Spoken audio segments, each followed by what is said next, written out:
आज ये महत्वपूर्ण और बहुत ही पवित्र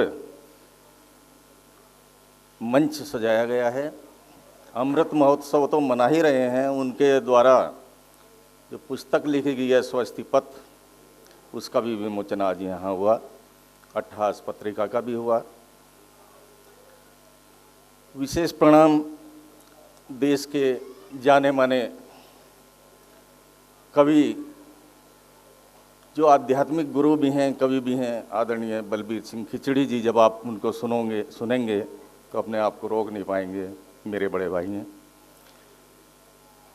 बाबा कानपुरी जी को कौन नहीं जानता, नोएडा में जिन्होंने एक बीज बोया, एक उसके महर्षि हैं वो यहाँ के साहित्यिक क्षेत्र के। बाबा कानपुरी जी को प्रणाम करता हूँ। मेरे साथ ही मेरठ से आए हैं योगेश समदर्शी जी, जिनका बहुत बड़ा प्रकाशन है, समदर्शी प्रकाशन। 200-250 किताबें आप प्रकाशित कर चुके हैं, 400 किताबें प्रकाशित कर चुके हैं और बहुत अच्छे कवि, हास्य और व्यंग्य हैं। सुल्तान सिंह सुल्तान देश का एक ऐसा नाम है जो ओज और श्रृंगार में आपको अभी सुनने को मिलेगा। और सबसे ज़्यादा आभार आप सबका, जो सोसाइटी के लोग यहाँ इन्होंने ये महफिल सजाई हमारे भाई प्रशांत जी के सम्मान में। प्रशांत जी से मैं जब 2007 में जब मैं मेरठ के कवियों पर रिसर्च कर रहा था सर पीएचडी के लिए, तो इनका फ़ोन आया मुझे। ये मेरठ यूनिवर्सिटी में गोपनीय विभाग में थे। तब से ही मेरा ज़्यादा परिचय, सुनता तो पहले ही था इनके कविताओं को। तो इन्होंने कहा भैया आ जाओ, कुछ काम है। मैं गया। गोपनीय विभाग में जाना एक बड़ा महत्वपूर्ण विभाग होता है यूनिवर्सिटी का। तो मुझे जो डिग्री मिलने वाली थी, जो उपाधि मिलने वाली थी, उसमें बड़े इनके हस्ताक्षर, सुंदर सुंदर हस्तलिपि से मेरा नाम मेरे सामने लिखा और सब कुछ लिखा। मैं तब से इनको जानता हूँ, जब भी अपने कर्म क्षेत्र में थे वहाँ। इनका मेरठ में जन्म हुआ। मैं आपका इसके लिए भी आभार व्यक्त करूँगा कि आपने क्रांति धरा का सम्मान किया है हमारे विजय प्रशांत जी के माध्यम से। एक बार जोरदार तालियां उनके सम्मान में बजा दीजिए।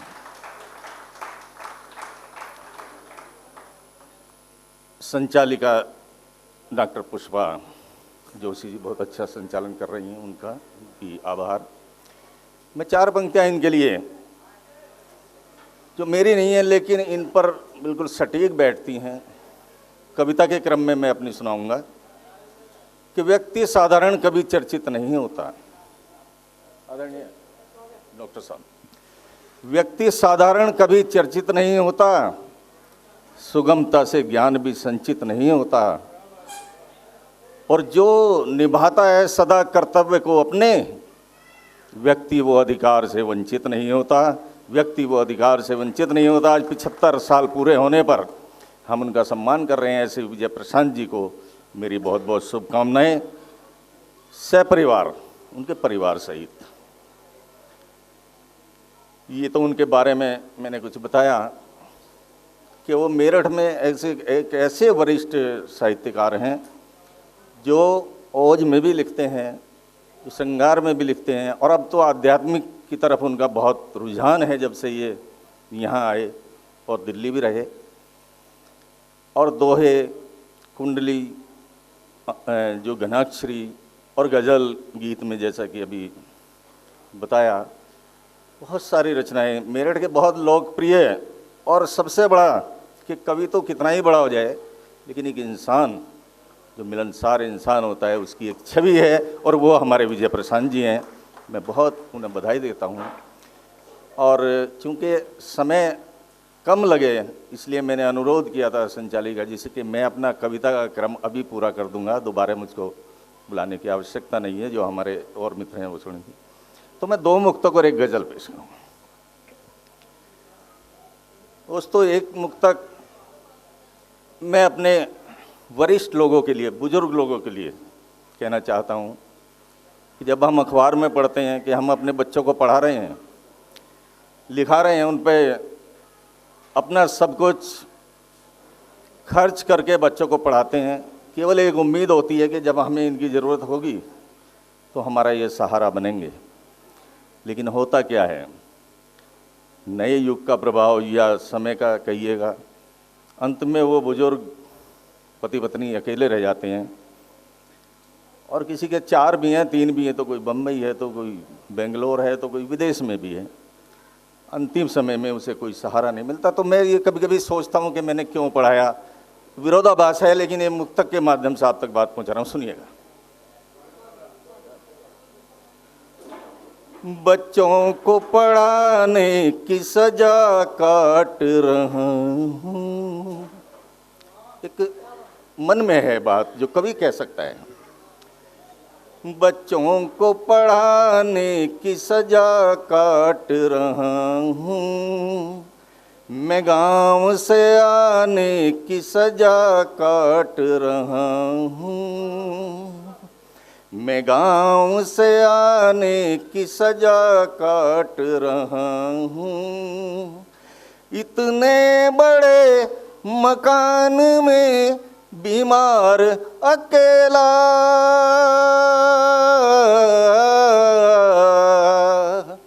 इतने बड़े मकान में बीमार अकेला, 2 पैसे कमाने की सजा काट रहा हूँ, 2 पैसे कमाने की सजा काट रहा हूँ। ये पंक्तियाँ सीधे उन दिलों में जाके चुभती हैं जो इसका पीड़ा भुगत रहे हैं, जो महसूस कर रहे हैं। मेरा दूसरा मुक्तक संबंधों की इसी हाश पर है कि हमारे संबंध कहाँ जा रहे हैं। मेहमान नवाजी ख़त्म हो गई है बाबा कानपुरी जी। मैं गालिब का कहीं रेफरेंस पढ़ रहा था, तो उसमें था, आप सब लोग जानते हैं जो पहले पुराने हैं हमारे साथी, कि पहले ये होता था कोई आए तो खाना खाएं। सर, पहले ये होता था कोई आए तो खाना खाएं, और अब ये आलम है कम वक्त जाए तो। ये स्थिति है, समय बदल गया है, मेहमान नवाजी बदल गई है। एक मुक्तक सुन लीजिएगा, 4 पंक्तियां। रिश्तों में वो पहली सी मोहब्बत नहीं रही। अब कहीं से कहीं तक देख लीजिए, गांव से शहर तक, महानगर तक। रिश्तों में वो पहली सी मोहब्बत नहीं रही, मेहमान नवाजी की भी आदत नहीं रही, मेहमान नवाजी की भी आदत नहीं रही। लौटा दिया था एक दिन घर से फकीर को,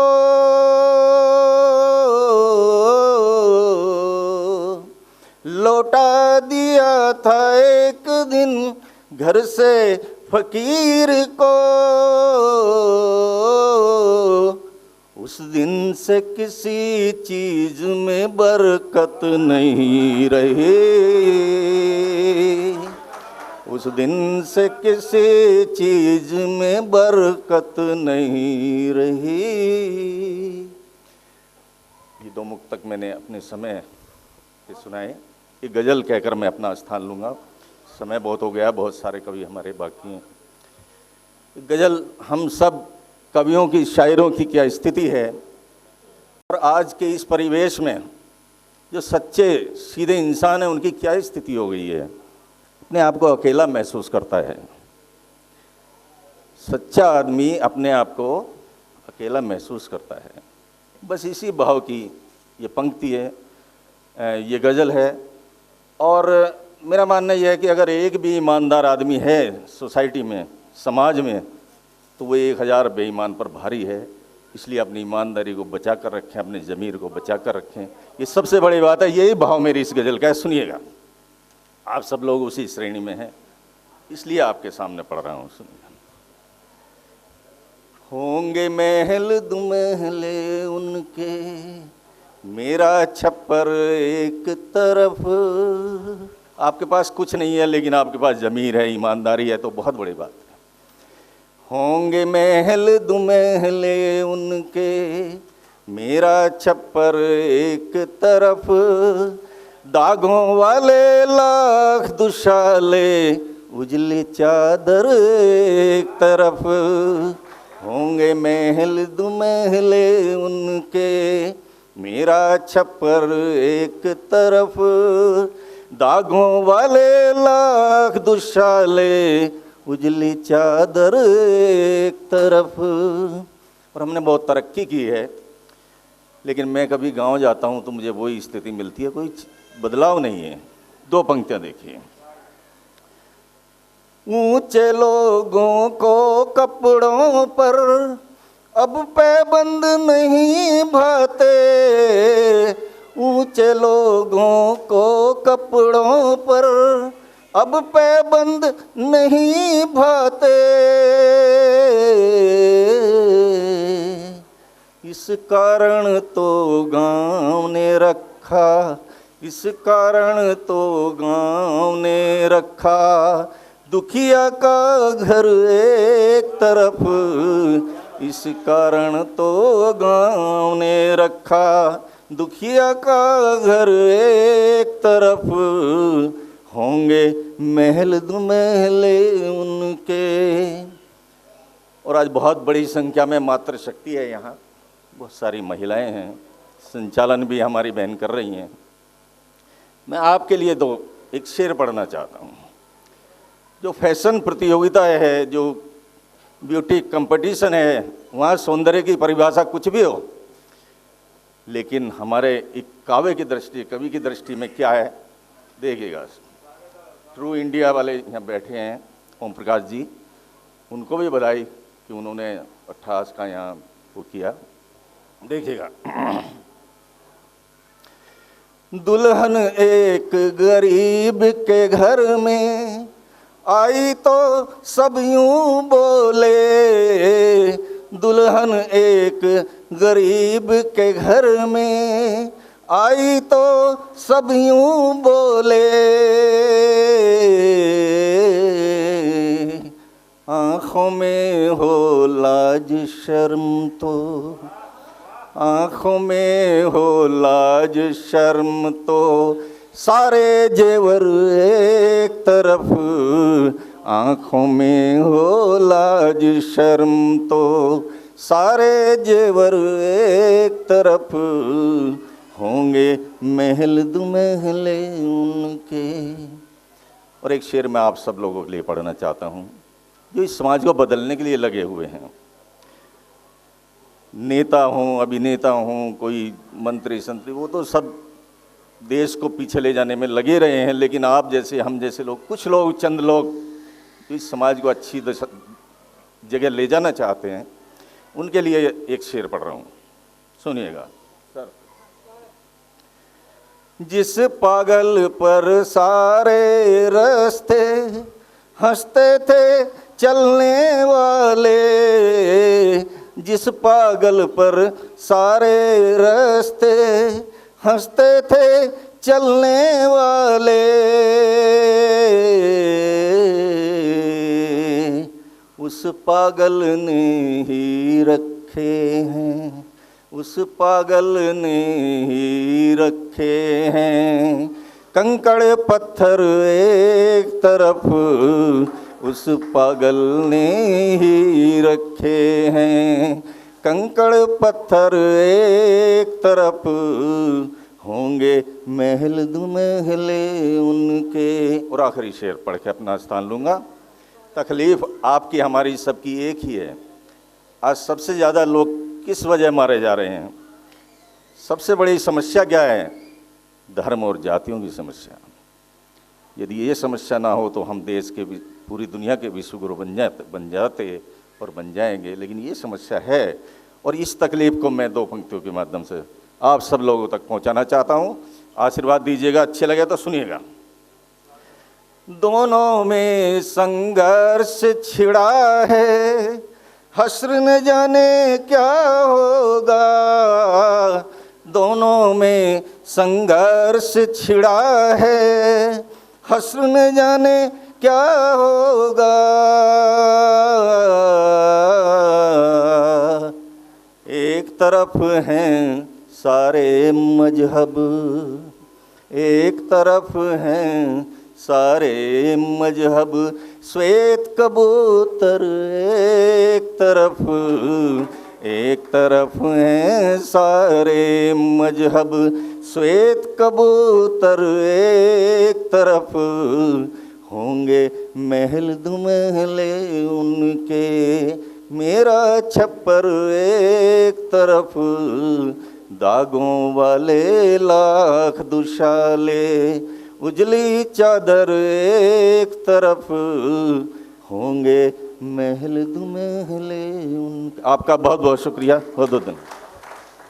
अगर आप ये वीडियो YouTube पर देख रहे हैं तो हमारे चैनल को सब्सक्राइब करें और बेल आइकन को दबाना ना भूलें। अगर आप Facebook पर ये वीडियो देख रहे हैं तो हमारे पेज को लाइक करें।